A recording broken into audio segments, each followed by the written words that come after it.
SBF Friday Frenzy continues, and now we turn to the Secondary Schools Football League, SSFL, being played in Trinidad and Tobago. I'm joined by SSFL analyst Brent Sancho for his perspective on the opening round of the competition. Donald Oliver is still here. Brent, good afternoon, welcome. Good afternoon, guys. Good to see everyone. Yep. All right. So I heard you, Lance and myself were watching you on the TV a few days ago, exulting when Naparima opened up the throttle and were putting St. Augustine or St. Joseph? St. Augustine. St. Augustine, right, to the sword in that game. With that in mind, with that game in mind, and the other games that you would have seen, how do you assess the start to the SSFL? The quality is not as good as it was a couple of years back, but I do find that the quality has been dropping every year. There's certainly been a rise in very good individual talents and individual cases of performance, and that's what we've seen. Teams are trying to play a bit, but in terms of the quality that you need to play out of the back, play through the middle park and build up through different phases is just not there. But all in all, of course, the excitement that comes with schoolboy football is certainly there. The crowds were very, very impressive.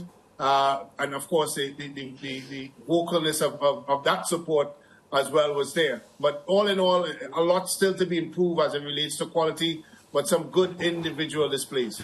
Yeah, and I'm a bit surprised at that, because one would have thought that the break between the pre-COVID and no-COVID period, that you would have seen some technical advancement or improvements coming into this new campaign. What is it that you could identify, highlight as perhaps the causes for the technical quality of the teams to not be as high as you'd expect and what existed prior? I think Trinidad started quite late. We lifted our ban in outdoor sports, I think, this year. And there hasn't been a lot of opportunities for our youngsters to play. They've been, of course, the Ascension League that we covered here on SportsMax. There was 2 other leagues that played. But in terms of our kids playing for long periods or being able to play for long periods, I think that really had an impact on what we've seen so far. Coupled with the fact that there are a lot of schools that would have lost a lot of players. You're talking about wholesale changes.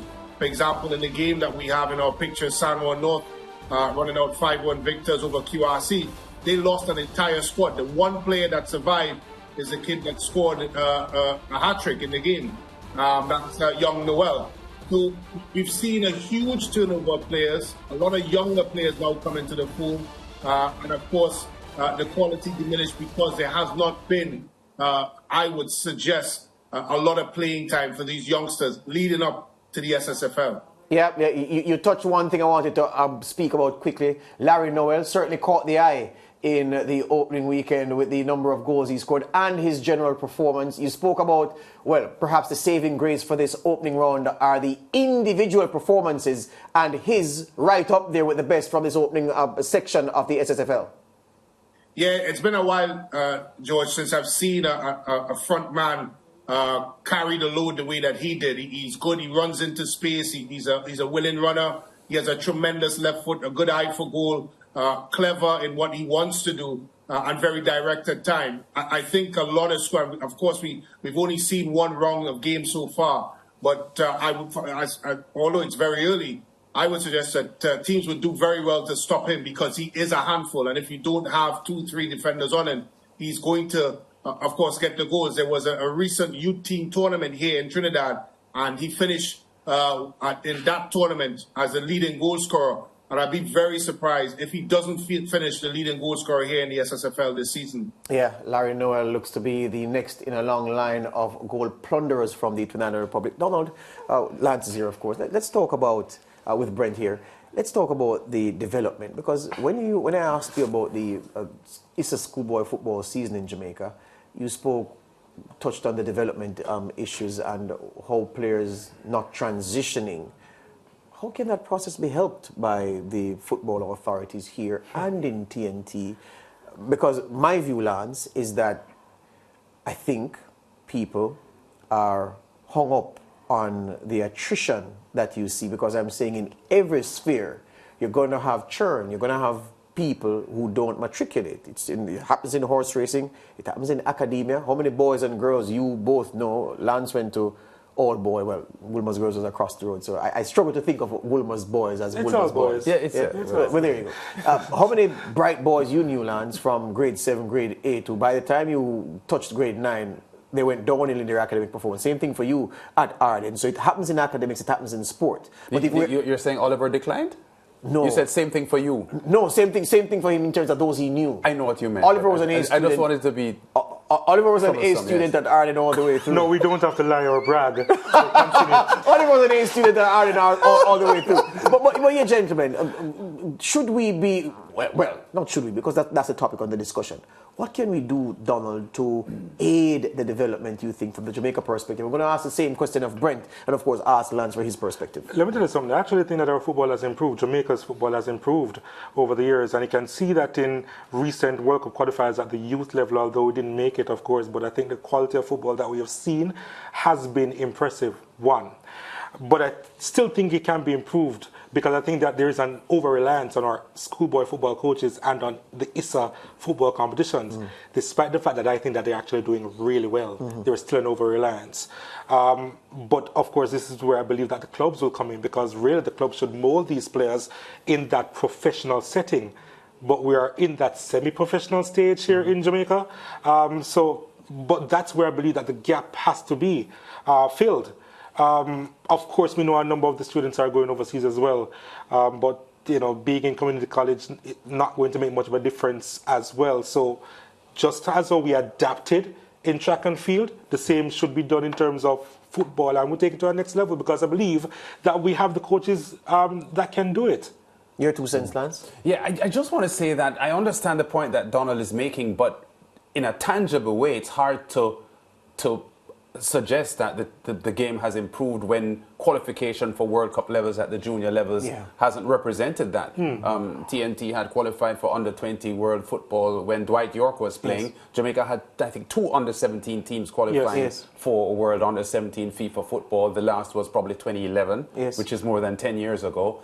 But there is a sense, I agree, that there is a lot of maturity being shown by a lot of our 17 and 18-year-olds now on the field.